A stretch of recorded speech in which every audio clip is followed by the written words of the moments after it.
Like and subscribe and click the bell icon to get new video updates. Chelsea remain a force in the Champions League with Thomas Tuchel at the wheel. Lille 1-2, AG 1-4, Chelsea, Yilmaz 38, Pulisic 45+3, Azpilicueta 71, Stade Pierre Mauroy. It says everything about Chelsea's current state that somewhere between the goal that reinvigorated this tie and the one that ultimately settled it as a contest, former striker Gianluca Vialli announced that he had been in regular contact with one potential bidder and Lord Sebastian Coe was rumoured to be working behind the scenes on another. The reported deadline for offers will fall 50 hours after full time in Lille. Time and news and billionaires wait for no man and no match. They will at least be making their plays for a club that remains in the Champions League. Chelsea were far from their best and survived a scare, but the comfort of their first leg lead was always likely to be enough and they eventually applied a varnish. For all the upheaval that has enveloped them, few will relish drawing a club that has lost one European knockout tie since February 2018. Chelsea's 2-0 win in the first leg of this tie, on the 22nd of February, now belongs to a different era. It took place 2 days before the Russian invasion of Ukraine began. Gossip columns linked the club with summer moves for Raphinha, Eder Militao, Kilman and Youri Tielemans. Roman Abramovich wasn't linked to the manufacture of Russian tanks. He was simply a benevolent billionai. No sorry, I just can't do it.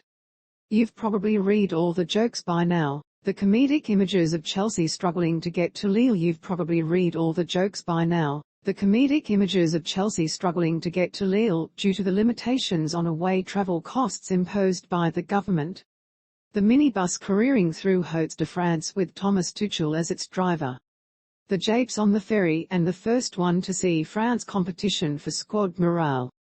John Terry in a roadside cafe just south of Calais, desperately trying to pay for a round of sandwiches with a jpeg of a moody-looking ape. Chelsea are in a bizarre position of hoping to draw a Premier League team in the quarter-finals for ease of travel.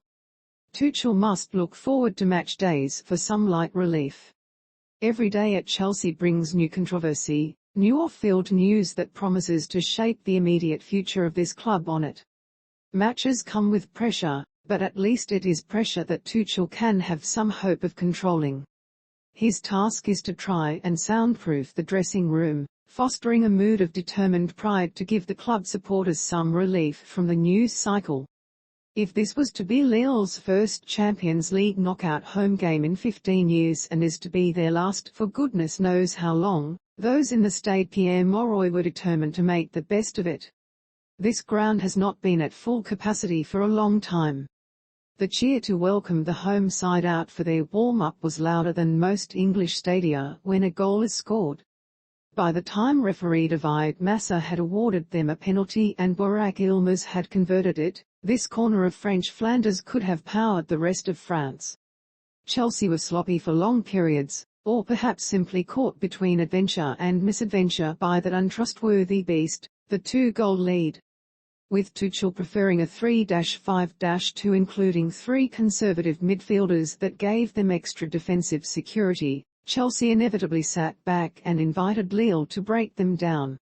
At least from open play, they were largely successful. The issue of that shape can be exacerbated when Cesar Azpilicueta plays in the absence of Reece James. Whereas James would take on a left back and either attempt a cross or play a pass and make an underlapping run, Azpilicueta has a type, dash forward, receive the ball, turn back, pass. That is no criticism, he is simply a different type of fullback to James. But it can make Chelsea a little sluggish in possession. Fear not.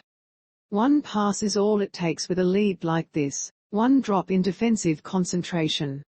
The vision of Christian Pulisic's ghosting was matched only by Gianluca spotting, and executing, the pass. Pulisic's finish outclassed them both.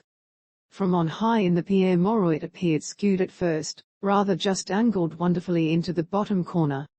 Chelsea invited pressure again in the second half, often being panicked into hurried clearances or fouls to thwart self-inflicted danger. Shekar hit a post with a header minutes after Yilmaz had gone close with a similar header. Edouard Mendy was twice warned about his time wasting. Chelsea's response was to produce their second moment of attacking fluidity. This time, finally, Azpilicueta busted a gut to get into the box and was rewarded with an awkward finish off his knee. They all count the same. Lille have already had their financial implosion, albeit related more to overspending and a collapsed broadcasting deal than